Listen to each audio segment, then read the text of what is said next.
Well, hello and welcome to the Bitcoinlens podcast. This is episode 12.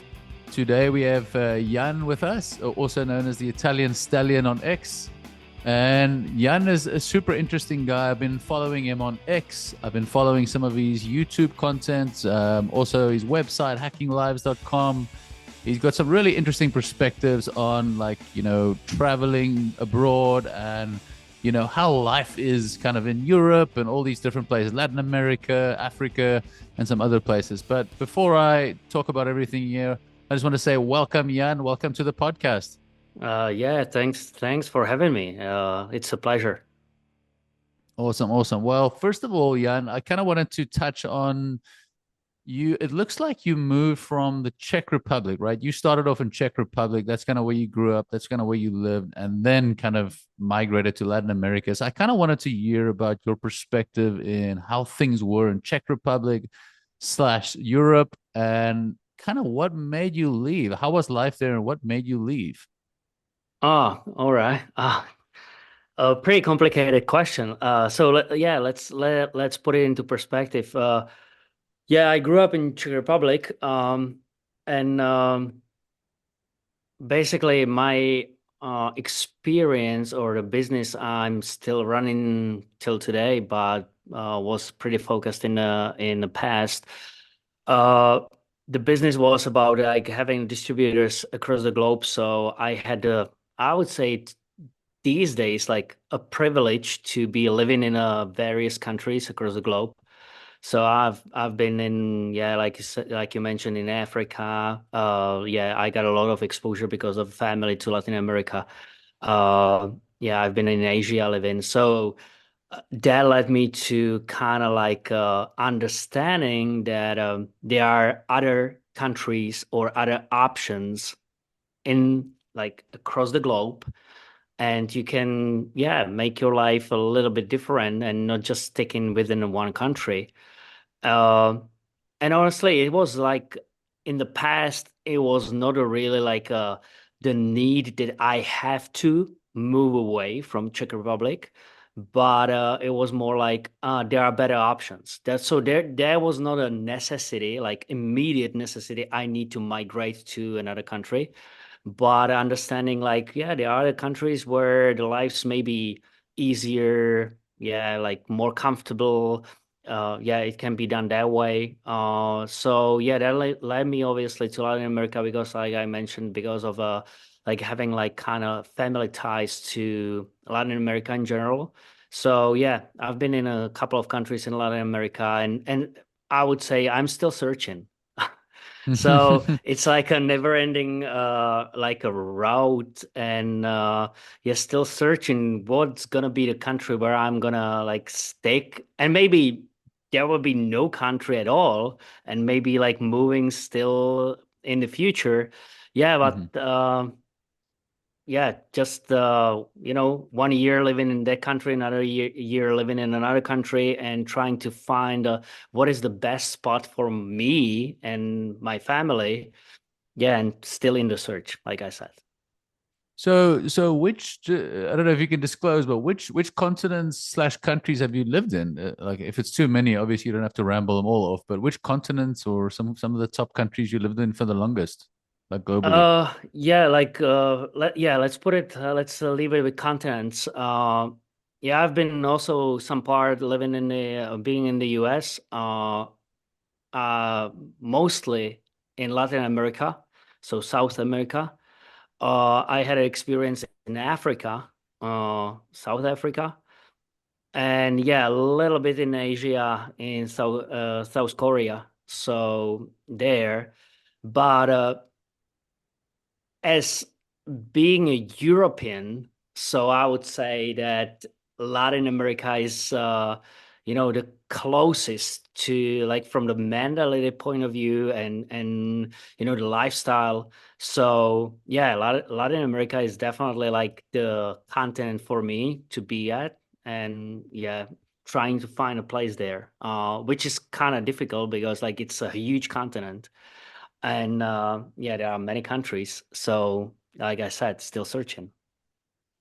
So so where did your travels kind of intersect with Bitcoin? And kind of when did you kind of bite the Bitcoin bug, if you will? Yeah, yeah, it's a couple of years back. And basically why I got into the Bitcoin was because I needed the mean of exchange. So it was not about like really popular take in the US and in Europe is like it's a saving article, okay? So we can invest into the Bitcoin and over time it's gonna grow and you can like DCA into the Bitcoin and having it as an article that can like save you money because like you can uh have some kind of protection against inflation and so on. So that was not my story. I needed how to transfer money from one continent to another continent in an easy way. And I believe that anybody who's listening and having some experience with Latin America, let's say, or yeah, Africa, or continents that are not that much developed, like the US or Europe in a traditional financial services. So it's really like pain to transfer money internationally. And that's why I say, okay, hey, there needs to be something else, like how easily to move money from one continent to another. And like even making a bank transfer from Europe to the US, it's not that easy. Like, because like in Europe, you can work pretty easily with a SEPA payment, which is like you got to just IBAN number, you put it there. There's no basically fee. It arrives within a minute or if a lot, like within a day. But going to the US and signing a transfer to the US, you need a routing number and an account number. And it's a little bit like different, like a bank details you need to put in. And it takes 3, 4, 5 days. It's pretty expensive. And I'm talking about the US and Europe. So when you Yes. imagine and going to the Latin America, so it's like another story. So I say, okay, hey, there needs to be something else. And okay, I found a Bitcoin. So there was my need to transfer money from one place to another. So just to kind of give the listeners a little bit of an idea of if you didn't, kind of find Bitcoin, like what would some of the alternatives be and how painful is that? Like, I know like for instance you get, the Swift transfers, Western Union, maybe PayPal, maybe some other cryptocurrencies. Like what were the other means that you would typically use and how painful was that? Yeah, like you said, you gotta IBAN and you're if the bank is in a Swift, so you got a IBAN number and you can send it to whatever bank in whatever country, but still it's kind of painful process putting all the details. Okay, who is the receiver or what is the domicilio or what is the direction where you're sending it at and so on. It takes time. It's pretty expensive to send that amount. Uh, Also, another thing is that in many countries in Latin America, not all people are having the IBAN number. That is the like international, Hmm. bank number in an international format. So when they don't have it, it's totally complicated. And like you said, like you mentioned, you need to go via like Western Union or other services that are like processing that payment for you. But obviously, it's even more expensive because all those remittances, like Western Union, they are taking a huge percentage from that amount just to send them money. So it's not like a viable way in a regular manner. So it's not working really good. And that's why, yeah, honestly, So there's not a good option from the so traditional finance. So how do the like you just use an arbitrary amount, let's say $1,000 or whatever other amount. Like what are the fee differences in transferring, like let's say between the US and the UK or the US and the Europe, like Bitcoin compared to like Western Union or a money wire or something like that you use? Yeah, Just use like any money, arbit. yeah, like money Mhm. wire between I don't know, like Europe, US. Yeah, you're around like $50 when you transfer in money. Yeah, it depends Mhm. on the bank, but let's say you're around 50, maybe sometimes 25, but still like tens of dollars. If you go with those processors like Remetly or Western Union, that depends, but Western Union is pretty, I would say, focused on developing countries. So because they know there are a lot of remittances into those Yes. developing countries, and many people, let's give it an example. You got a Venezuela, there are people living in the US from Venezuela, and they need to transfer back to Venezuela some amount.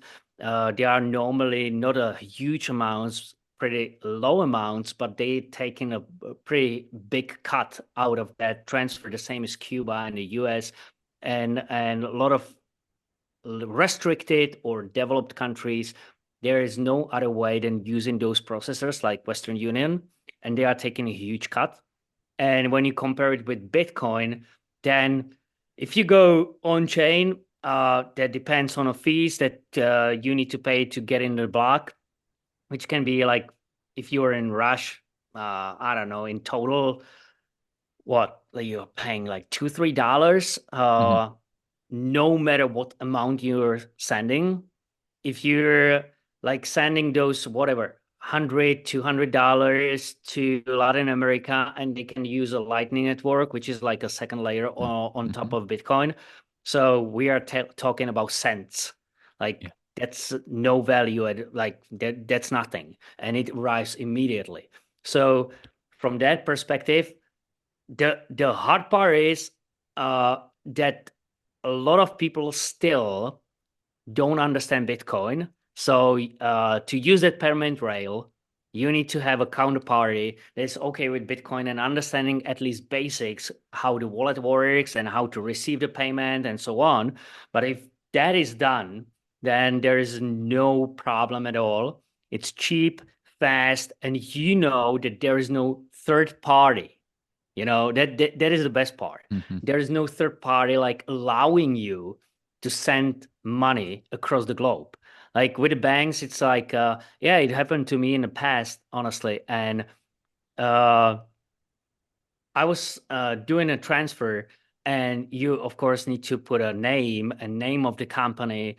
And the difference was that in the company name, there was the end, like from the email, like end something, like the email sign. Yes. And the thing was like in that system, it was just taking the standard letters and numbers, but not special characters. So there was no way to put it in the like a name of the company. And after 3, 4 days, the whole payment came back to me that it's not possible to deliver because there's no receiver of that name. And I was like, okay, I got a problem because you have just a standard characters and there are no special characters allowed, but the company's name, the name itself, is having that special character in the name. So yeah, the payment came back. Yeah, I paid those fees because it went there and back. It was not possible to reach the final destination. It returned. I paid my fees anyway, and you're in the square number one. So the thing is like with Bitcoin, you don't have that problem. So it made things much simpler. Yeah, and just to kind of add on to what you're saying, so we're focusing on a centralized entity. We're focusing on intermediary banks. Like if we're doing wire transfers, we're focusing on intermediary banks. We're hoping it passes through them and gets to the actual, target destination account. And then the other thing is what you just mentioned about the Bitcoin fees. You're talking about on-chain fees being a few dollars, Lightning being cents, and that's assuming you even want to be on chain. Like if you're on your cold storage or hard wallet, then we're not even talking anything. You just take the old wallet with you and transfer all that money with you easily. Um, Yeah, and let's say you don't want the wallet on you. You may think, okay, well, what if they seize my wallet? Just remember your seed phrase, and you yeah, can you can access your Bitcoin everywhere. So that was going to be my next question. Why didn't you just throw it on the old cold wallet and just travel that way? look, There are so many benefits. I mean, like you mentioned, you can travel with a hard wallet. If you're scared, you can travel with a seed phrase. If I put it really like in a raw format and pretty punk way, okay, if you're sure enough that you can remember 12 words, let's put it this way, okay, you don't need anything else, all right? So you can travel all the money across the globe just remembering 12 words. And you can just renew it anywhere you are, and you don't even have to travel with your hardware wallet. But yeah, the beauty is like I remember what it was 2017 or something. There was a one kind of transfer on a Bitcoin, and somebody was transferring like 50,000 Bitcoins for a fee that was like 50 cents. Yes. You know, I mean, that's Hmm. something, you know, in a traditional finance, it's not possible to make the transfer for that fee, right? If you're sending what is 50,000 Bitcoins today, it's like, I mean, 50, it's a 2.5 million. Oh, it's more. Yeah, it's more than I think it's a little bit more, but yeah, and I mean, we're not even I talking mean, about that. We're not even talking about. We're talking about fees here. We're not even talking about the time aspect. Like for me to wire money to any other nation further than 2,000, 3,000 miles, it's taken 3, 4 days. But yeah, and Bitcoin, I can have it to you within the minute. You know.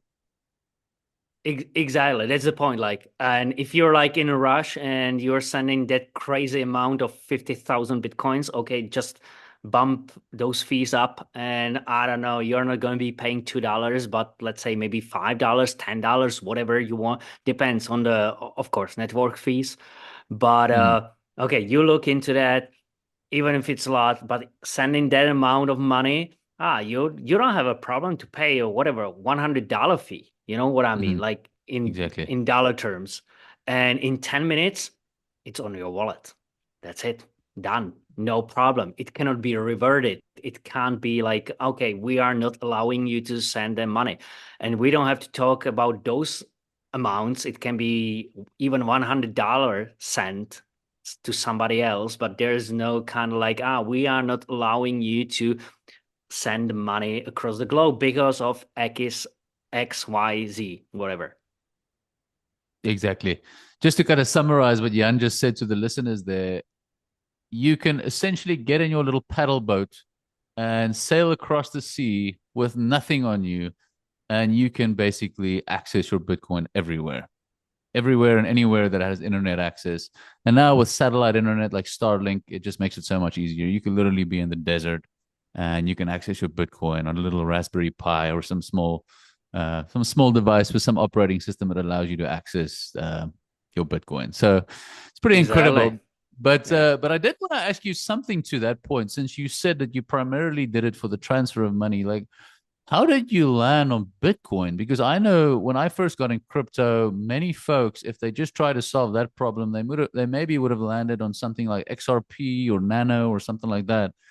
And I'm not sure if you're familiar with those cryptos, but they're more known for that purpose, like super fast payments, low fees.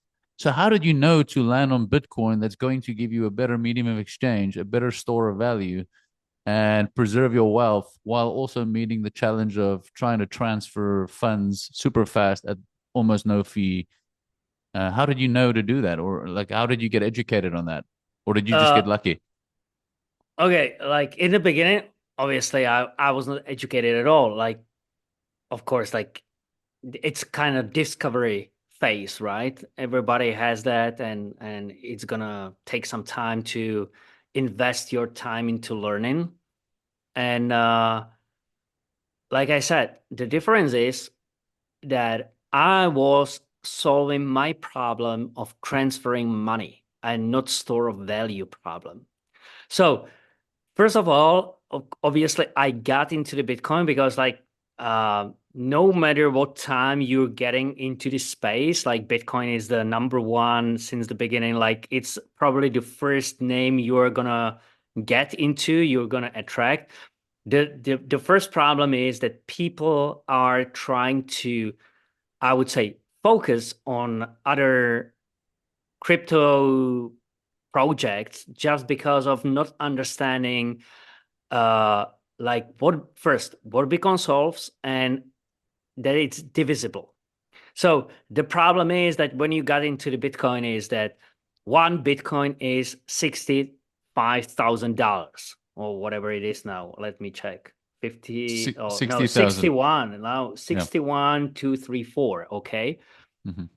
So they are like, hey, I can't give $60,000 to buy one Bitcoin. But the thing is, you don't have to, right? You can just buy a small portion. So that is the first thing. Like a lot of people are thinking, okay, let me check on other stuff, what is in the market, and I can just buy something cheaper, right? Because if I buy that project, whatever name it is, but I can buy 1 million units for $100. Cool. I own 1 million units of that.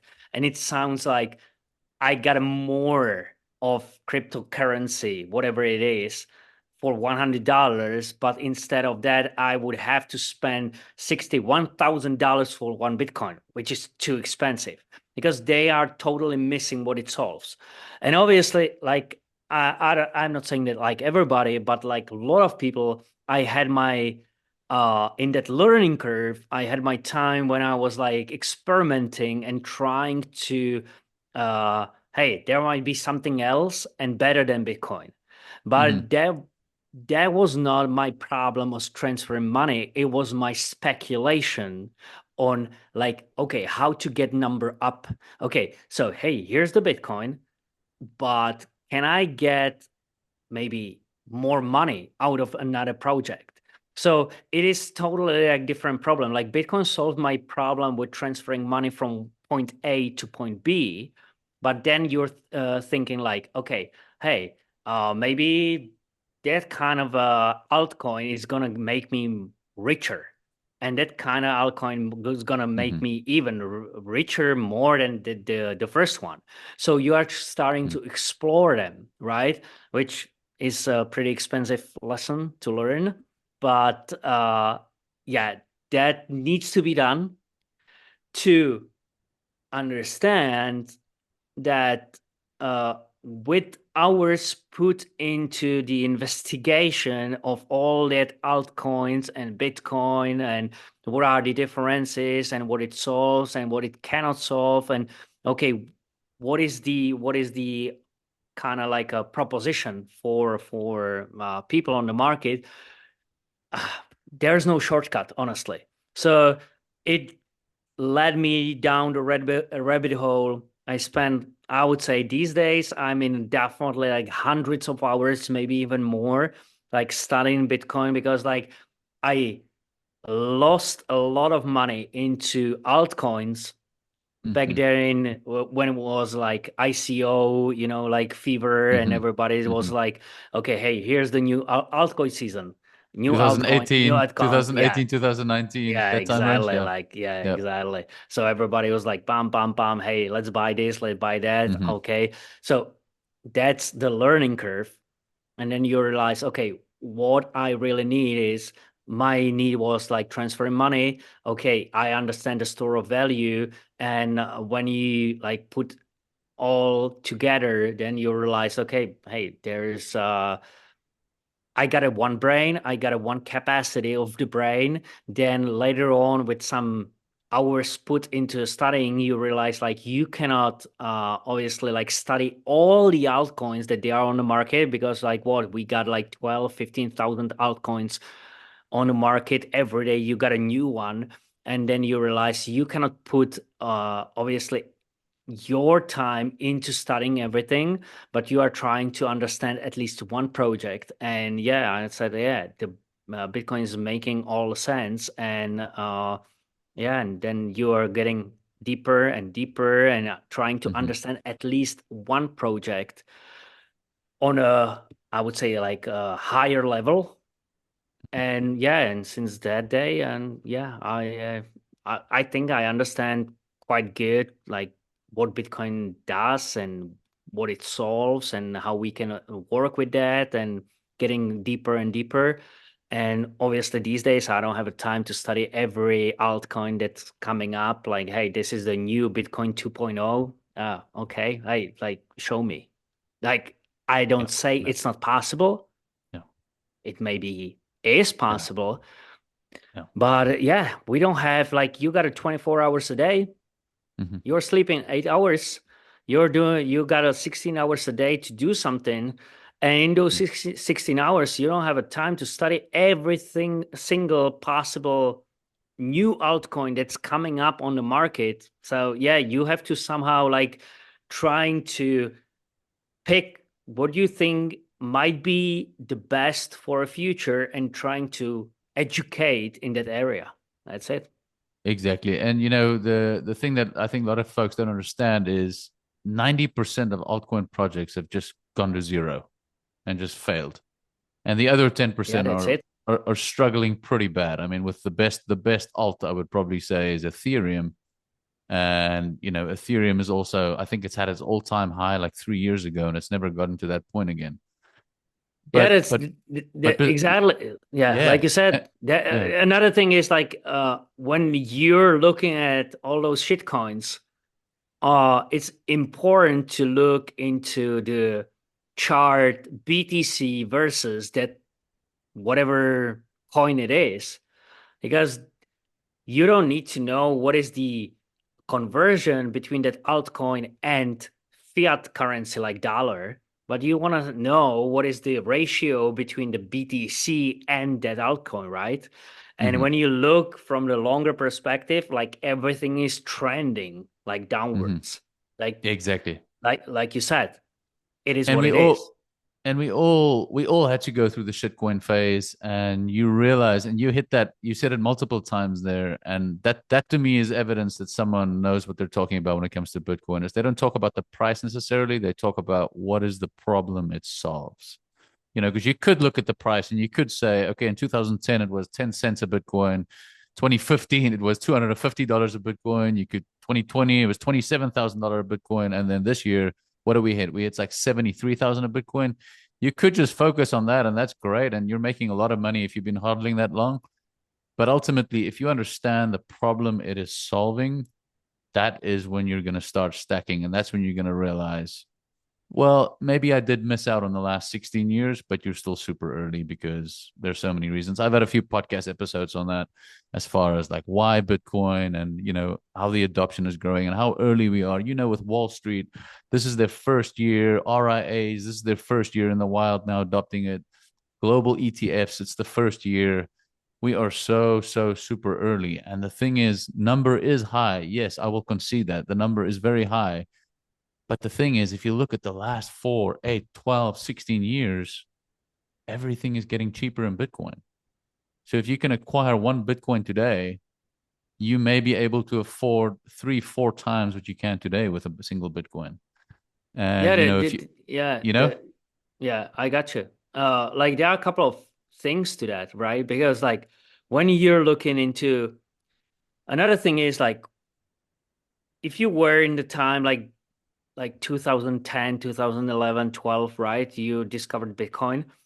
So you had a really high risk because like you were putting money into like something that was not globally accepted. It was kind of like a geeky stuff that you were trying to play with something on the internet, like some kind of currency, but nobody knew how it's gonna be in the next 10, 15 years, right?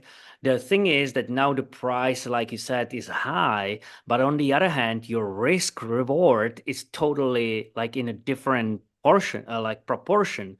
Because now you, like you mentioned, you got a ETFs, you got a like now Wall Street, like understand, not saying understanding, but uh, acknowledging that there is a Bitcoin on the market and it's becoming like one of the asset classes.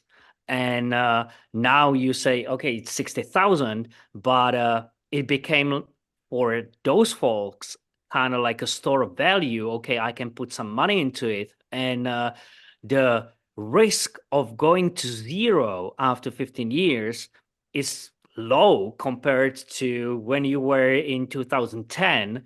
And like you said, you got a $1 for one Bitcoin. the risk of going to zero was pretty high, right? So Mm-hmm.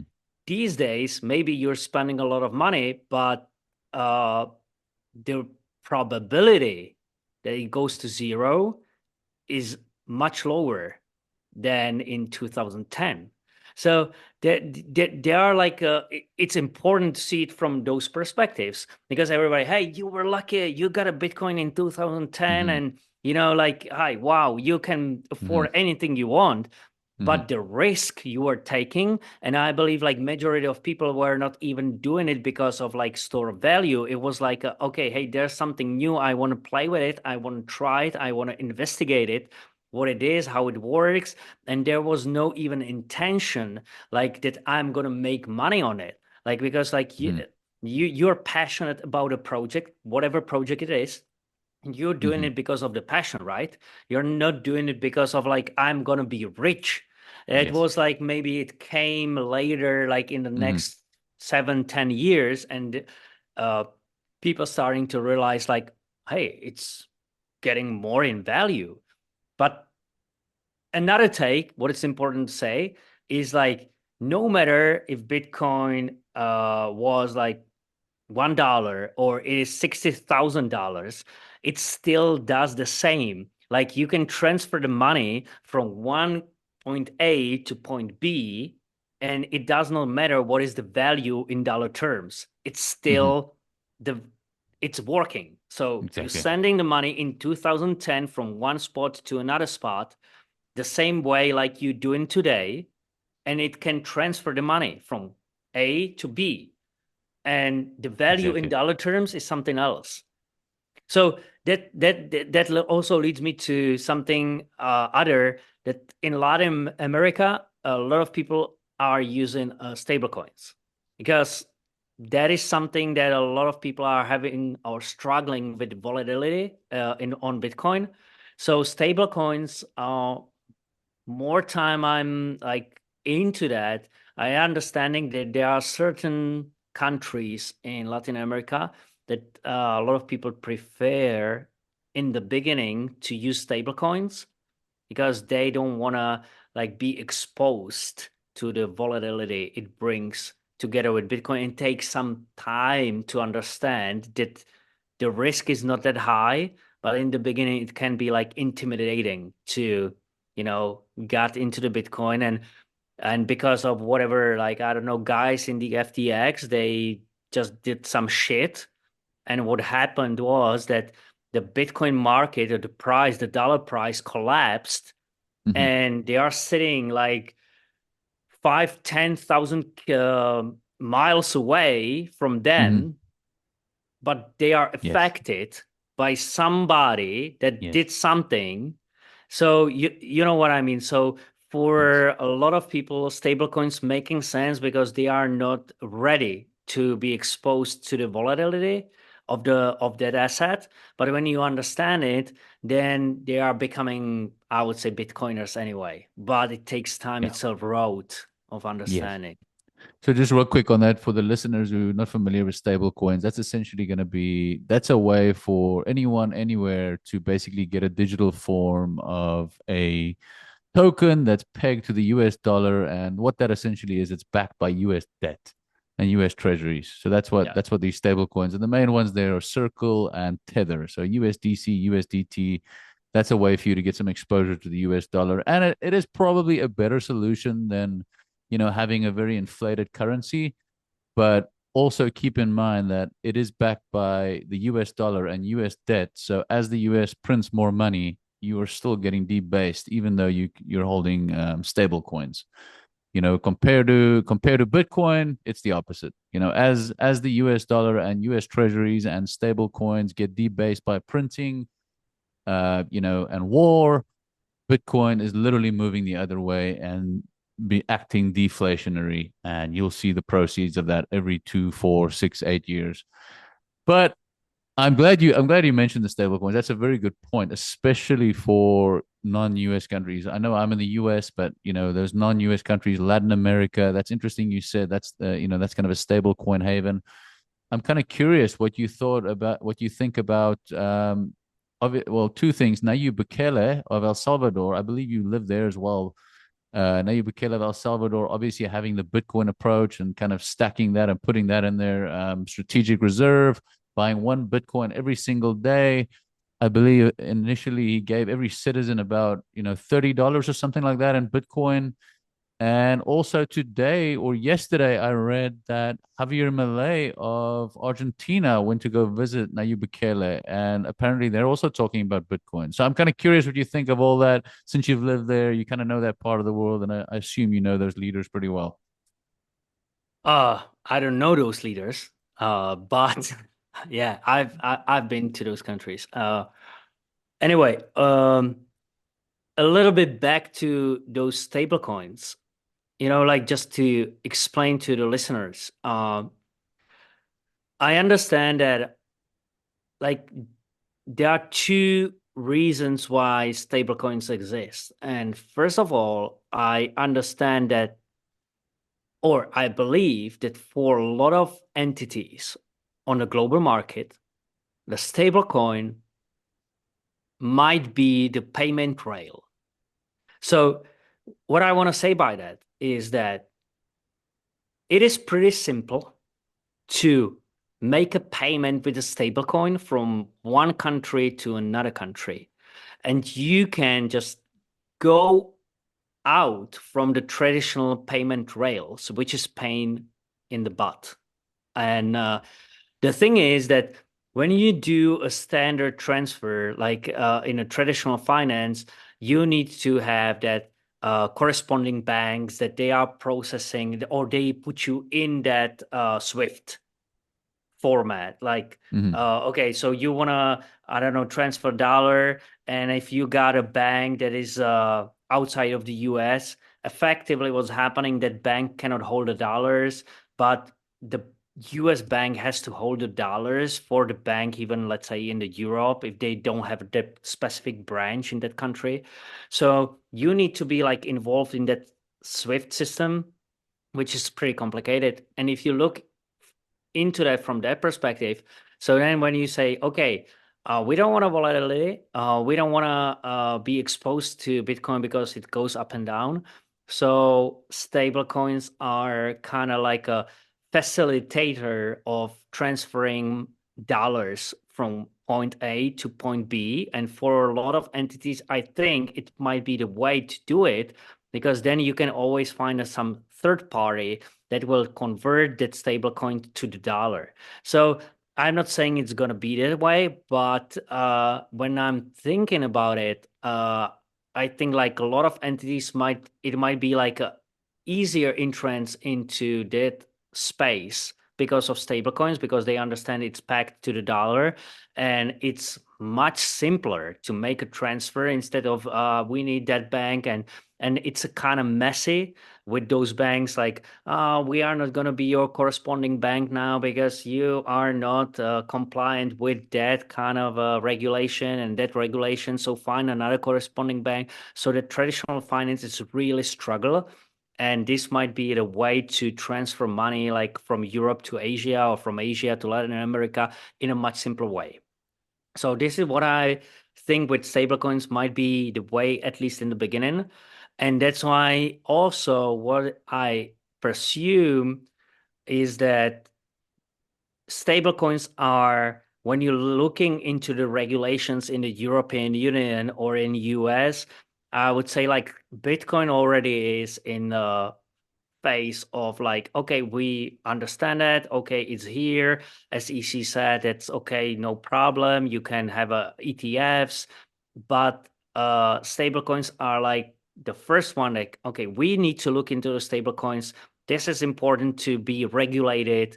Like I would say that stablecoins are the pain for all the regulators because they can see kind of like a threat to the traditional finance.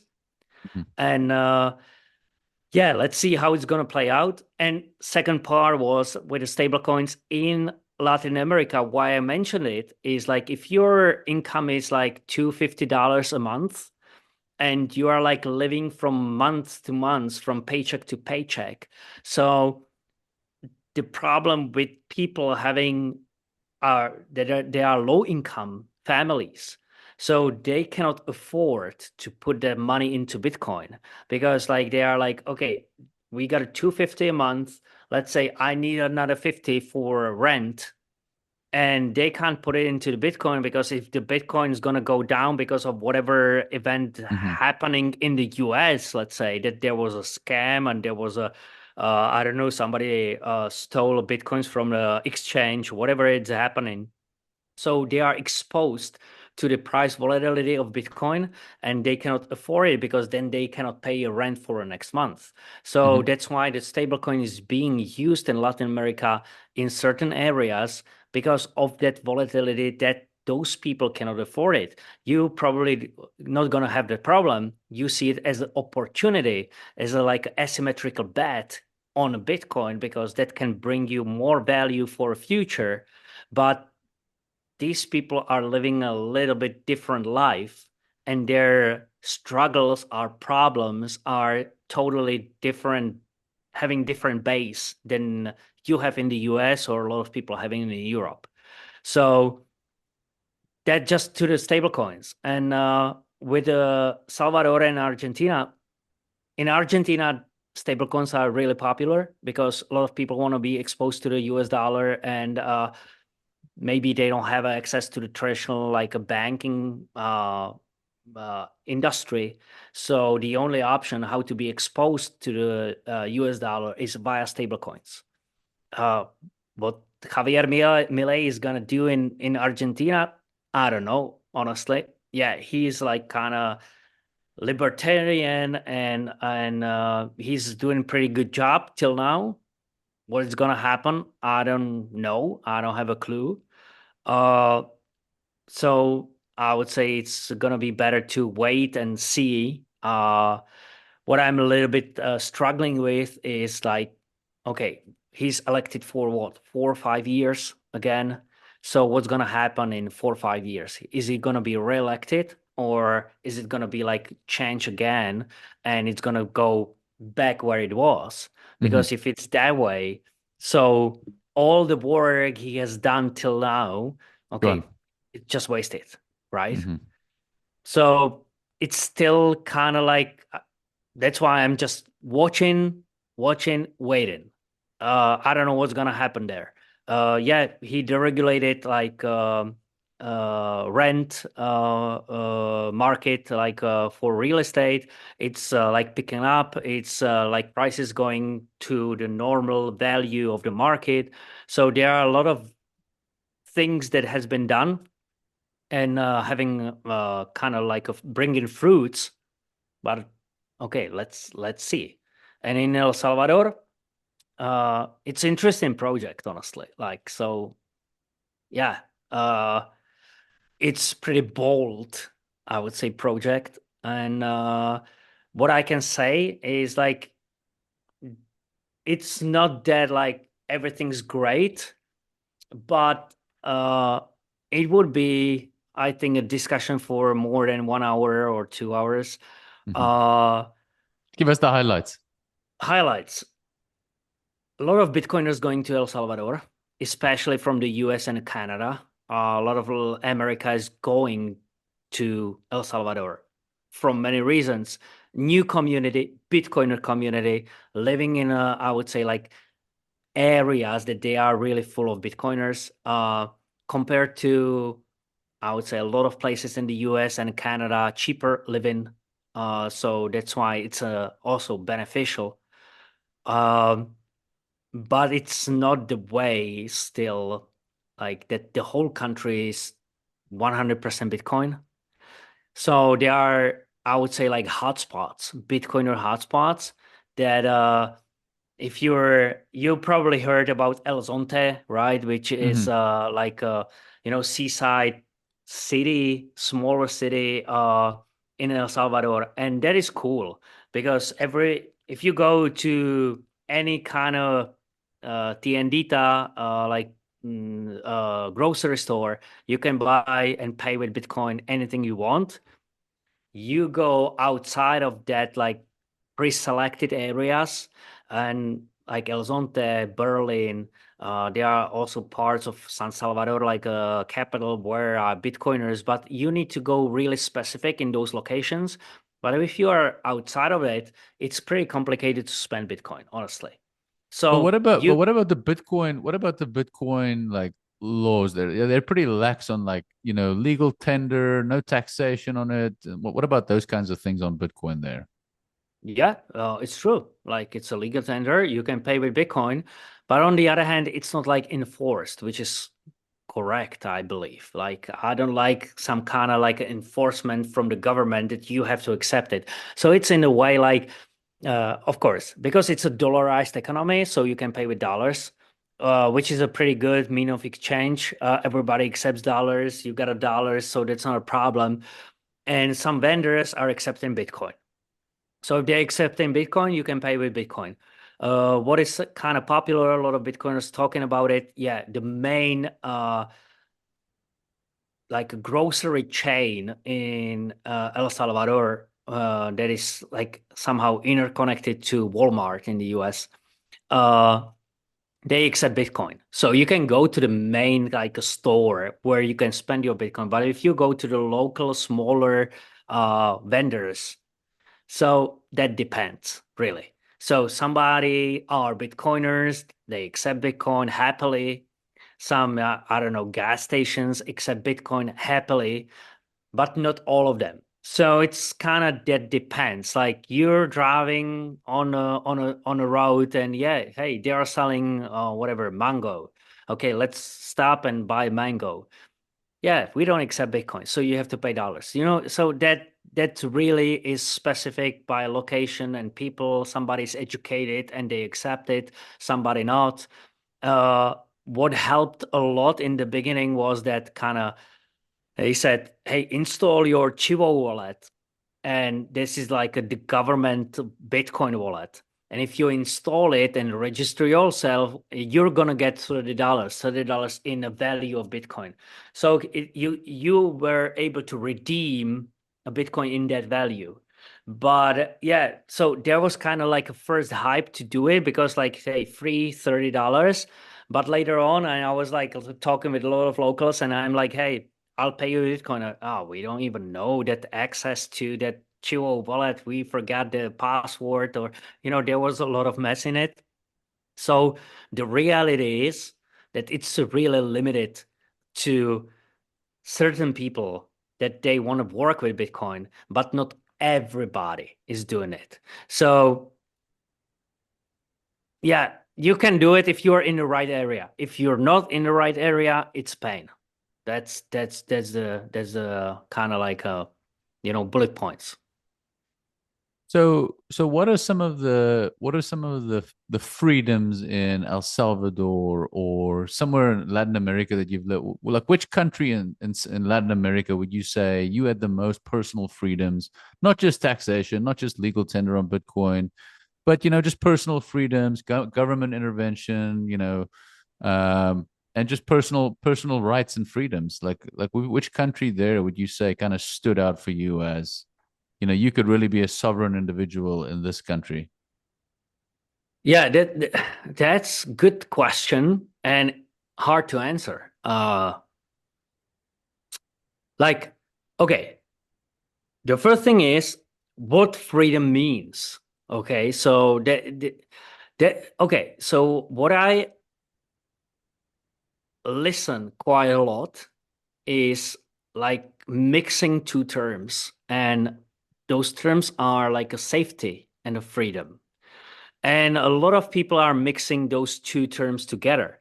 So I'll give you an example to understand it. Like, let's say there United Emirates. Emirates are pretty popular with a lot of people. Like, hey, let's go to the Dubai or Abu Dhabi, and it's a pretty great lifestyle and so on, because that country's safe, and that is true. So Emirates are safe. You can, yeah, live your life. But on the other hand, from my perspective, it's not a free country. There is not much freedom. Like you got a CCTVs everywhere. If you're speeding in a car, your ticket just arrives in your mailbox and or even email, and or it's even deducted from your bank account. So it's kind of like okay, we are like just surveillance, doing the surveillance over all the population, and that country is safe. So Mm-hmm. the safety doesn't mean it's free, and you cannot do anything you want. And the thing is, in Latin America, what I oftentimes see is that the freedom goes a little bit with kind of mixture of not that safe country, but a lot of freedoms. So nobody really cares about what you're doing. And you need to find the right spot between it's a kind of safe country, but still have a lot of personal freedoms.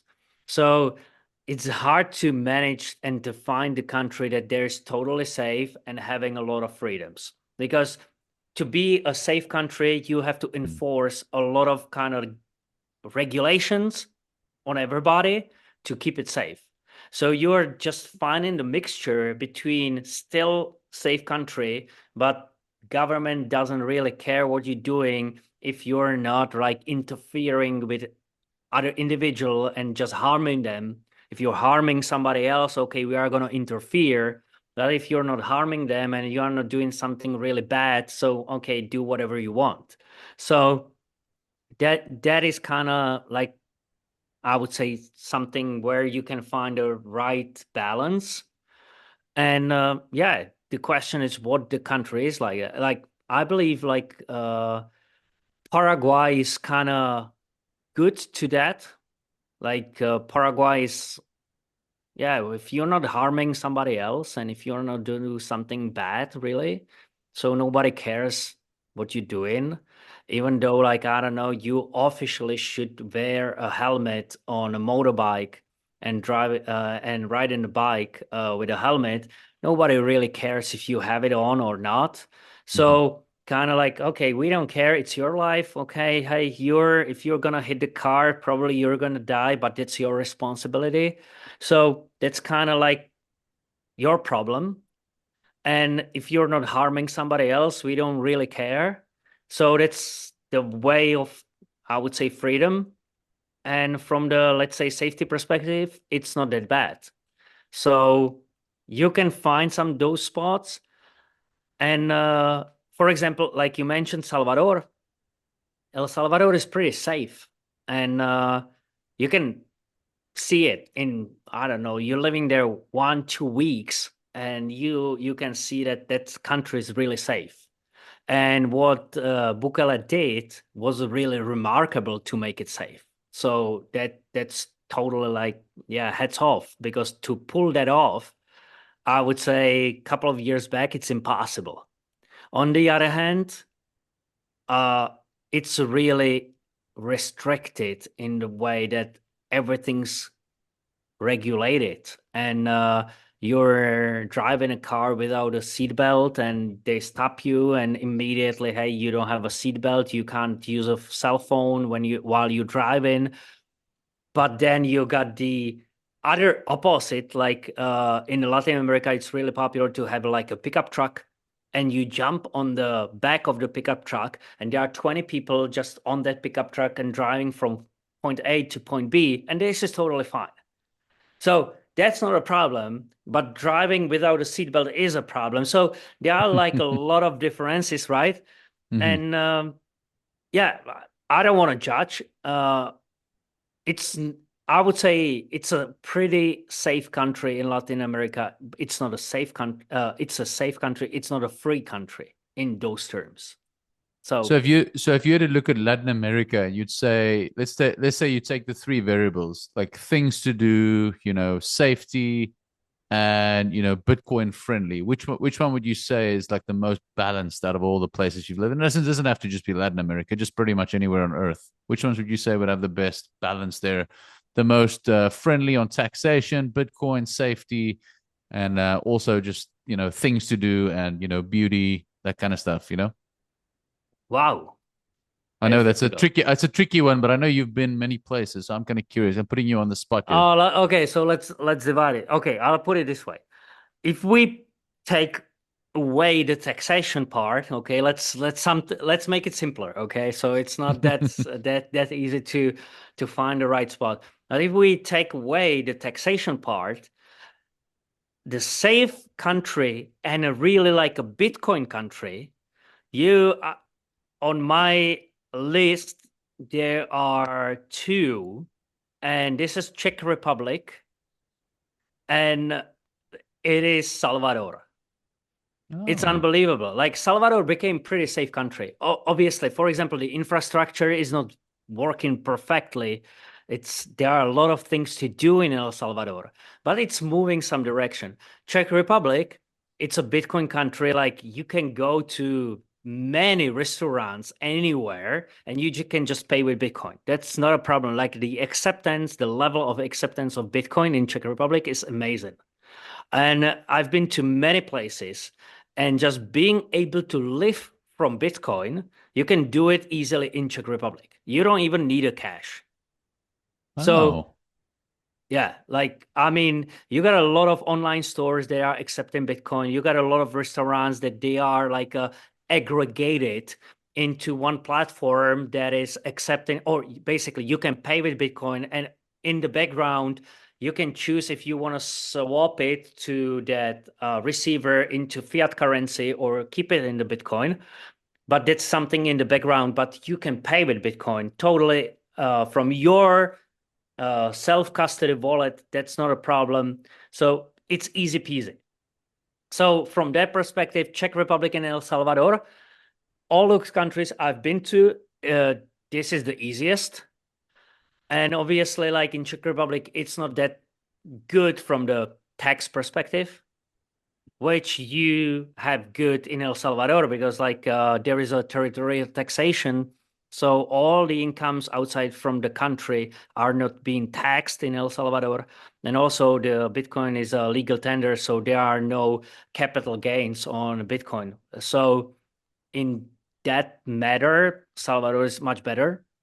And just to add to in your Lat point, while you're thinking there, I know El Salvador also has no tax on corporations moving there, right? No yeah. corporate tax.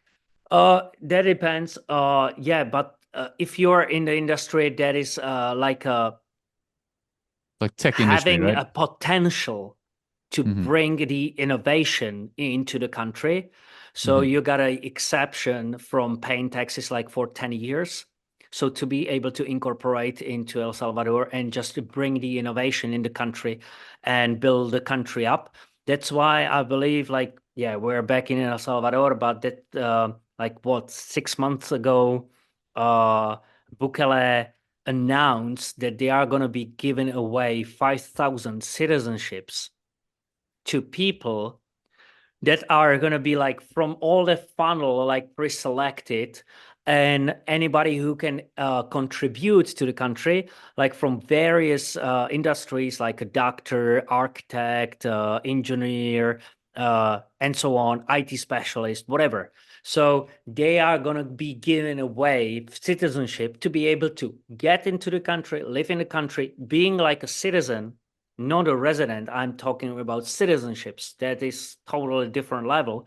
And Mm-hmm. you can, as a family, like, yeah, move into El Salvador, become a citizen, and contribute with your skills that, for example, that country requires to help with the infrastructure, help to build like health business and yeah, IT specialists, architects, and so on. So that is a pretty good idea, honestly. That depends if you can be selected because there are, as much as I know, still there are no more information on that matter. And second thing is that you really need to live in El Salvador and contribute to that community. But that is a pretty good idea. If you want to get a citizenship, if you want to get a free citizenship, basically, okay, you can do it with contributing with your skills.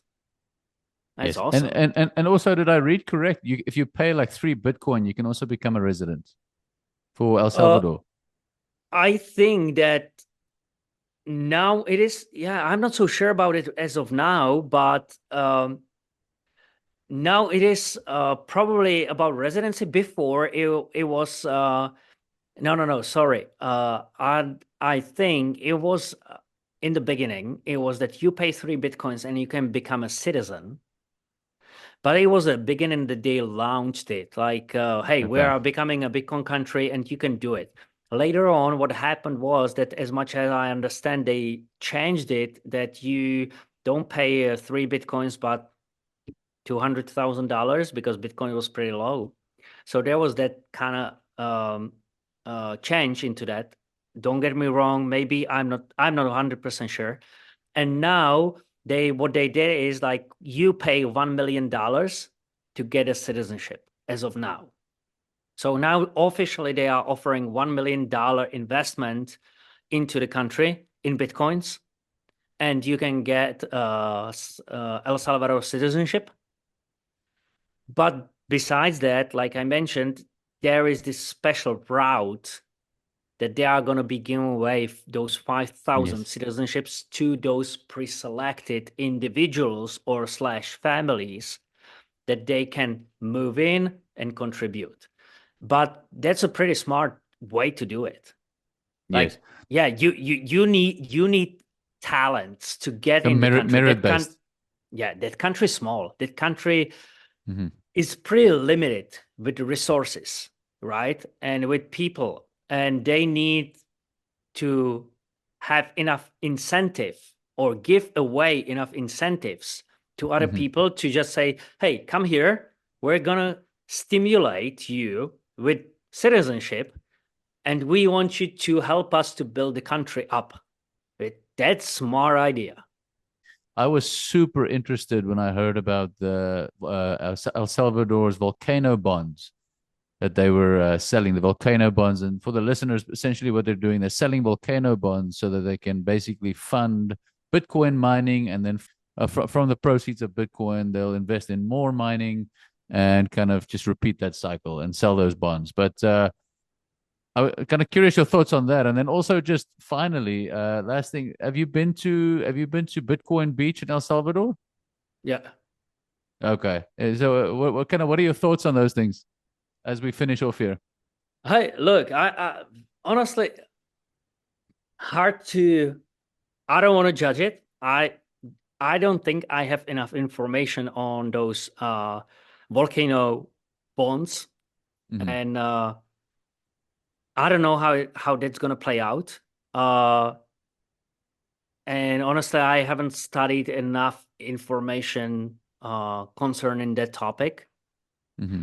So everything what I would say Yeah. might be totally misleading. No, no worries, no worries. Yeah, Uh, basically, what I heard, they're trying to like have the volcano bonds fund like the whole city around, like a whole Bitcoin city around the volcano. So basically, yeah, but um, still, like there are a lot. Like from my perspective, living there and being there, I think there are like definitely higher priority things to handle yes, first.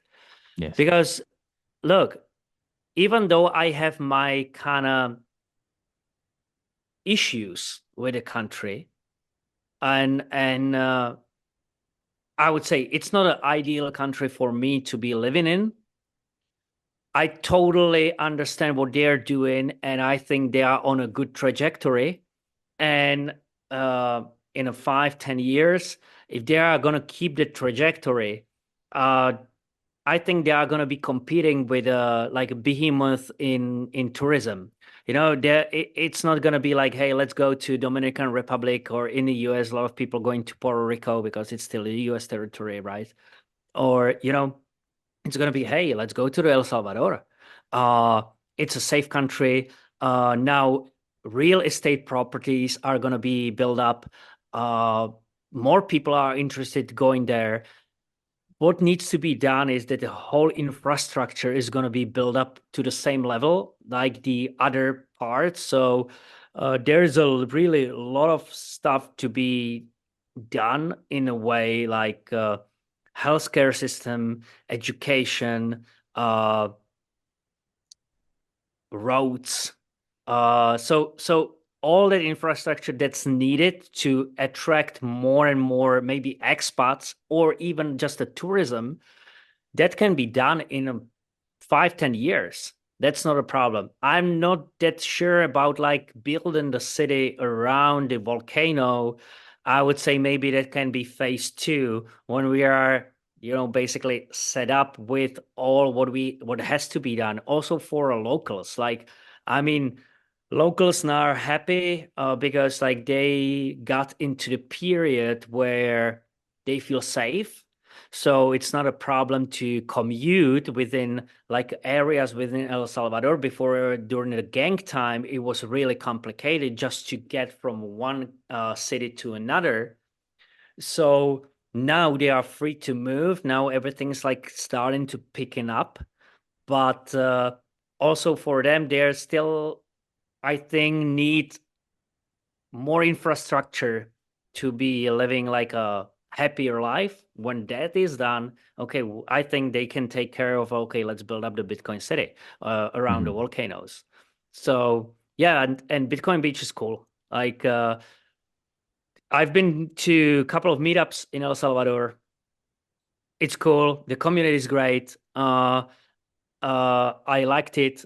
I'm not that much about like living really in that Bitcoin area, and also to be able to grasp the feeling and kind of like a energy from El Salvador, and not just from the bubble of Bitcoiners. Because I know Bitcoiners, I Yes. like it. I like everybody in that Hmm. community. That's why we are going to meetups and Hmm. conferences and trade shows, right? Hmm. But to grasp the idea of the country, it's better to be a little bit apart and trying to live with other people, normal people. Okay, how Hmm. the life works, and yeah, so Bitcoin is having a pretty good roots in El Salvador. There is a community that is working on it. They love it. There are more vendors accepting it. There are a lot of people they are trying to push it forward.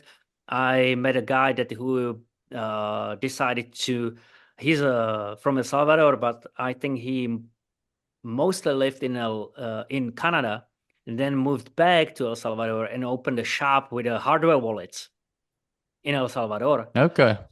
So awesome. This is what you want to Yeah. see basically, because like you can see that there is a like migration back to the country. Like they are like, hey, now the country's safe. We can come back and we can start to do our like entrepreneurship idea and make them happen.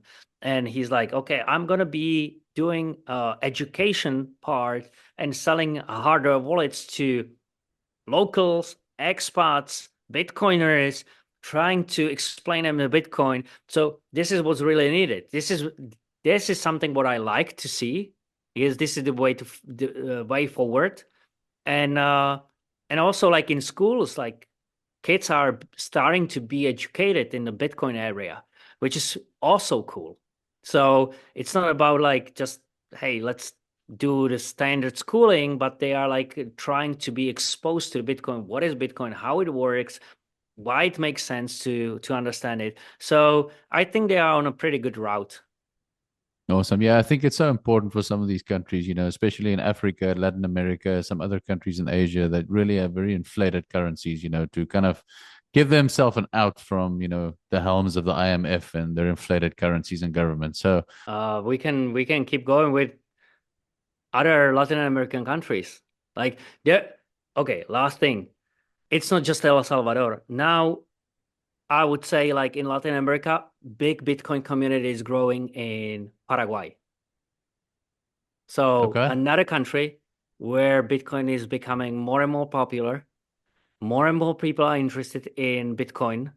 Hmm. Countries like not having it as a legal tender, but a lot of expats are being in Paraguay from many reasons, and not just the tax reasons, but like because like it's kind of like open to everybody. And yeah, the Bitcoin community is growing there. So yeah, that I would say in Latin America, not a country who's going to be pretty close to be more involved with Bitcoin. Yeah, that can be Argentina, like you said, because of Milei. Hmm. or it's going to be Paraguay because it's a really popular country for Bitcoin mining because of a low energy costs and one of the biggest dams, water dams that there can be like cheap energy to be extracted. And yeah, people are more and more interested into Bitcoin itself. So there are a lot of community meetups and so on. So that might be another country in Latin America that's gonna be booming in Bitcoin. Okay, we'll have to keep. What's the president's name there in Paraguay? It's Santiago Peña. Okay, we'll have to keep an eye on that name, and I'm sure we'll see him then. I'm sure we'll see him in the whole trio of leadership, or in this group of leadership that we're seeing rise out of Latin America. It's really impressive to Yeah, see. yeah, he's not that much like I would say like libertarian like Javier Milei, but he's a right wing. He's leaning right. So yeah, they are trying to keep the market like in a standard matter of standard market competition and try to do your own business and supporting like a businesses. It's one of not many right-wing countries because like majority of the countries in Latin America are socialists, and Paraguay is like capitalist country, really right wing, with a strong ties to the family and family values. So that's kind of interesting because like Brazil is going pretty socialist way, and And Mexico. Paraguay, yeah. So, it's from the history perspective. Like a lot of countries are predominantly socialist in Latin America, and Paraguay is not. So that might be pretty interesting to keep an eye on. And they have a huge potential to grow forward and up. It's not a like country having a lot of natural resources. It's more like an agricultural country, and there is like a lot of potential to grow and having a more investment and interest. So it's definitely not a country on the top, but it's a country that can now go on a trajectory up. So yeah, there's I know a lot of guys in there and being Bitcoiners and really into it, and as of now it seems like it's interesting country for a lot of nomads and travelers and being there, and kind of free country. So are you seeing a little bit of a political shift one way or another in Latin America as a whole? Because it seems like there's a little bit of a balance where it's a little bit more free market leaders like Milei, Bukele, and then I can't remember the name of Pene, the one you said in Paraguay, right? Santiago Peña. Pena. Okay, and then then obviously you got the flip side. So are you seeing a shift one direction or another, or is it pretty much just staying balanced? I would say it's balanced. Like I would say these are maybe like islands of freedom, a little. Like Argentina was pretty bad like the last 20 years or maybe more than that. Now with Milei, it's getting a shift. Paraguay, like, yeah, they are mostly capitalist and right wing for a long time, which is the a little bit exception. The similar is in Uruguay. And the rest of Latin America is more socialist. So Brazil with Silva is not going the right way, honestly. We know where it's Venezuela. It's crazy. Maduro. Yeah, that's totally crazy. Now, I don't know if you are aware of that, but lately what happened in Honduras is that the island called Roatan, which belongs to Honduras, on that island, there is an economic zone that is called Prospera. And Hmm. the economic zone, it was really popular because of having a little bit different laws, economic laws within that economic area. So from that kind of judi judiciary point of view, they were still under Honduras, but from the economic laws, they had their own laws, different taxes, like kind of motivating companies and individuals to go to that special zone. They are called ZS, ZEDE. And now what happened, I think like a week back, is that Honduras Supreme Court, they ruled that those economic zones are illegal and they are going to be like just taking action against them. So, and that just happened because of Honduras again, like as a as a leader, they are totally socialist. They don't like that kind of capitalism kind of approaches. So those economic zones are right now like on the brink of getting totally like deleted, being Hmm. just like not existing. So yeah, let's keep an eye on that because we're gonna see what's gonna happen that with those zones, but that's not a good outlook for a future.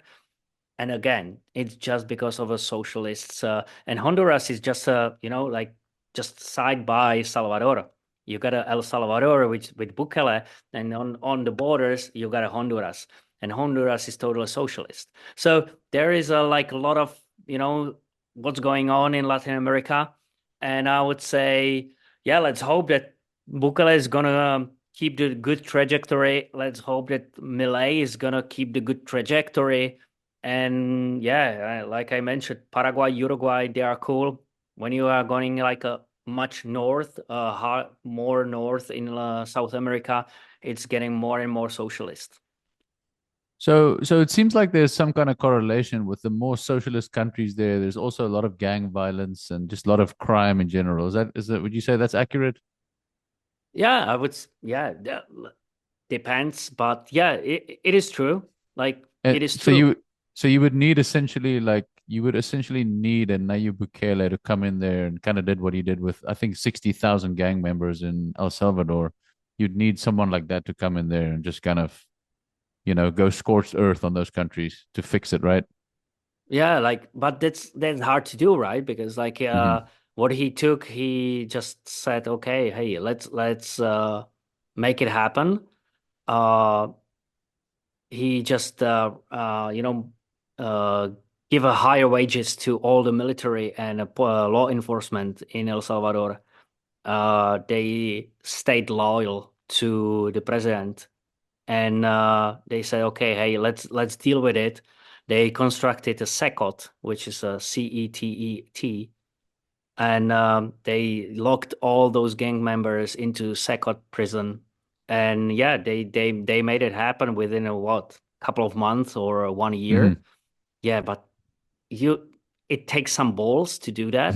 Hmm. So Because it's you not because you that. because you look at Mexico, the election there, I believe there were like 50 politicians killed like during the campaigns for local elections and everything. Yeah, Like 50, there was like 50, like literally 50 assassinations just during the yeah, election campaign. yeah. Like I mean, Crazy. yeah, that is crazy, and that's why what I'm saying. I mentioned it already.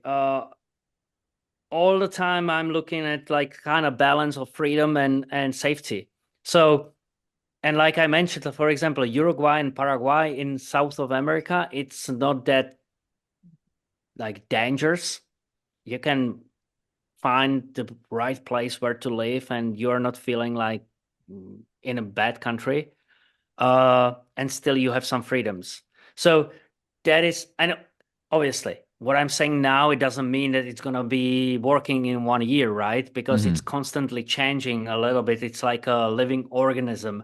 All those sovereign states are living organism. So you Hmm. never know what's going to happen in a month or in a year. But yeah, I'm trying to keep an eye on what is the balance between some level of safety and let's say the most freedoms we can get out of it. And if I put it this way, to keep it in a way like, okay, leave me alone. Okay, Hmm. leave me alone. I want to live my life. I don't want to need. I don't need interference with the government. Okay, I don't want to do something wrong. I just want to be like, let me live.